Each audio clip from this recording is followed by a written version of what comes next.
Yes, studying abroad can be very pricey. Tuition, the housing, and your daily living expenses. So do we have a solution for this? Yes.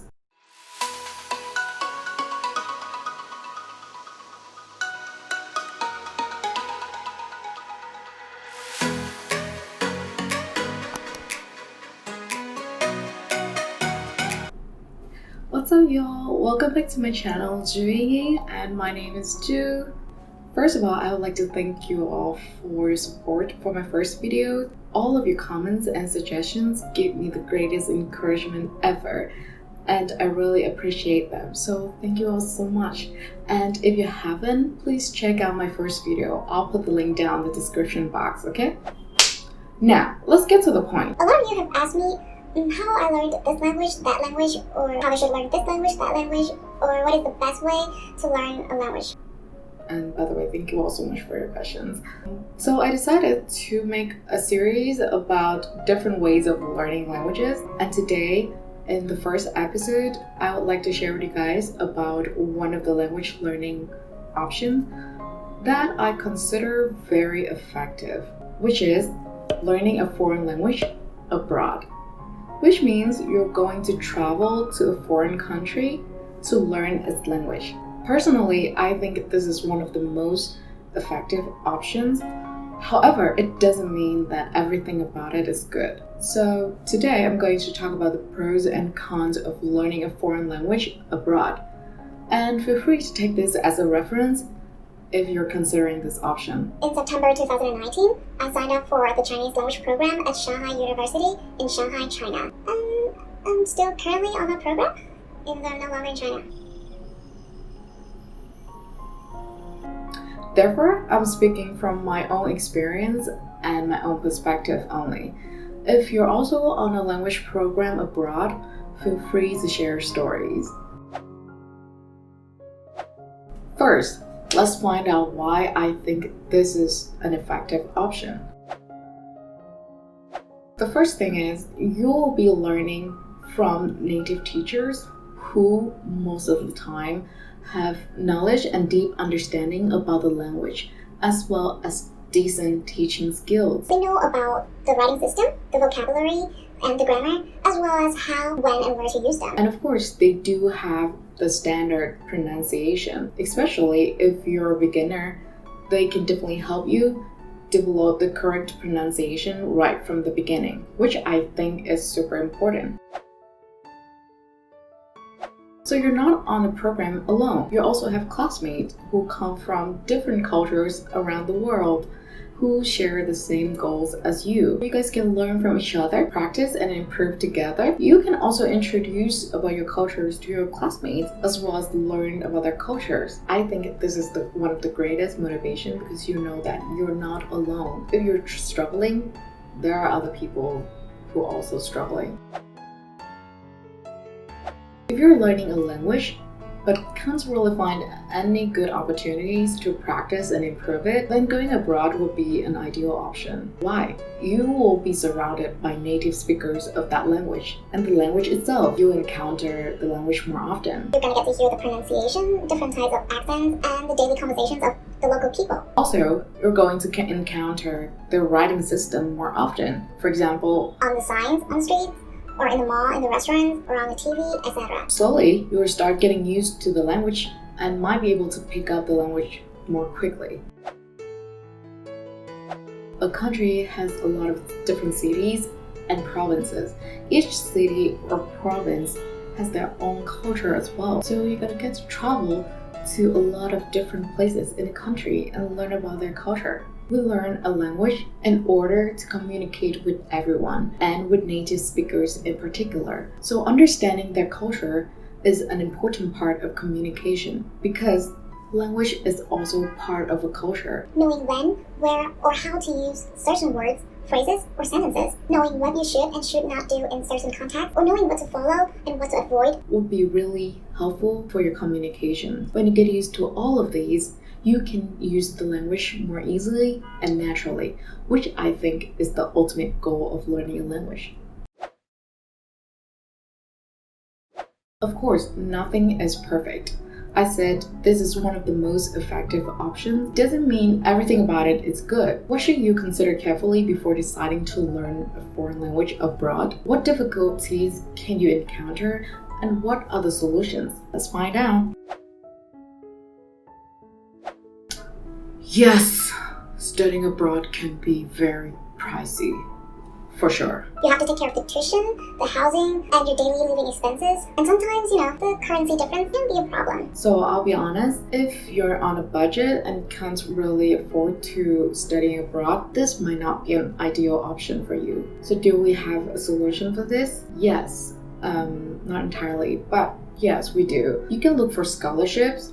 Maybe from your own institution where you're currently enrolled in, because some schools might be partnering with some other schools abroad. Or you can look for scholarship from the institute you want to attend, or from the government of the country of destination. The scholarship can cover maybe your tuition, your housing, or even your living expenses, or everything. It depends on the policy of each country or each institution. For example, I know Chinese government do have scholarships for international students, and some universities in China also provide scholarship for international students as well. So yeah, do some research and see if it might be a good solution for you. Why did I say time arrangement? I'm not sure if this is the right word. So what I want to say here is that studying abroad requires you to spend a considerable amount of time abroad. The length of a program can vary from 3 months, 1 semester, or a year. Some students spend more than 1 year. It's totally up to you how long you want to do it, or which level you want to achieve. This might be a limitation if you're in school and want to graduate on time, or if you have a job and have no intention to quit. Then you might need to plan out everything a little bit if you really want to spend a considerable amount of time studying abroad. What is the solution? Many institutions provide short-term programs, which usually happen during summer or winter vacation and last for about 1 to 2 months, or even 2 weeks. So if you don't have time for a long-term program, or even if you're on a budget, you can also consider these short-term programs as well. Yes, about language problems. If you're a beginner, language barrier is definitely a problem that you encounter. It's understandable. You're moving to a new country and you don't speak the same language as the local people. You can't understand what the local people say or what is written on the signs and so on. So there will be some struggles, for sure.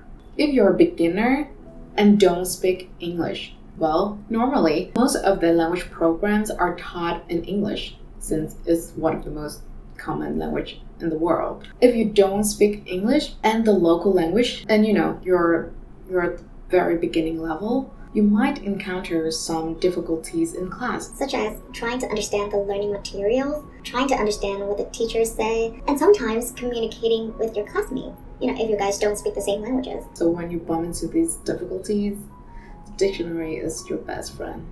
So take advantage of it. Okay, I think this is pretty funny. So if you hang out with people who speak the same language with you, you guys tend to speak in your mother language when you hang out together. Trust me, it happens. For example, when I was in China, since most of my friends can speak English, and I also speak English, so when we were together, we usually ended up speaking English instead of Chinese, which means we ended up having less opportunities to practice our Chinese as well. As a result, our English got better and our Chinese remained the same.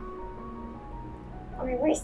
Yeah, pay attention to that as well. So do we have any solutions for this? Yes, we do. First of all, try to make as many local friends as possible. Yes, of course, making good friends, it might be a little bit difficult since most people in your program are international students. However, you need to go out, get out of your bubbles and find new people. Maybe going to the gym, going to different events like the school events, meet people, meet local people, meet local students, and be friends with them, Another solution is that don't forget to be friends with your teachers. Of course, if they're willing to. You're not the only ones who are learning, but your teachers are also learning from you. So come to class 5 minutes early and talk to your teachers, or maybe during the break time, after class, ask them questions, tell them about your stories, ask for their opinions. For example, one of our teachers loved to talk to students during the break time. She would pick a random topic and talk about it, and then ask for our opinions. For example, she might choose a topic that Chinese people are talking about on social media and then ask for our opinions or what people from our country think about this. And we usually end up having really constructive conversations. So yeah, it works. Of course, don't text them after school, like really late after school or at night when they're with their families. Like, you know, they should have their own time as well. And one thing I want to emphasize is that please take advantage of every single opportunity in class to speak. Don't be shy. Don't hesitate. Answer the questions from the teachers, read the text, or speak as much as you can during group discussion. Take advantage of every single opportunity because this is how you learn, and that's why we're here. We're here to learn how to speak the language. So yes, practice. Aha, yes.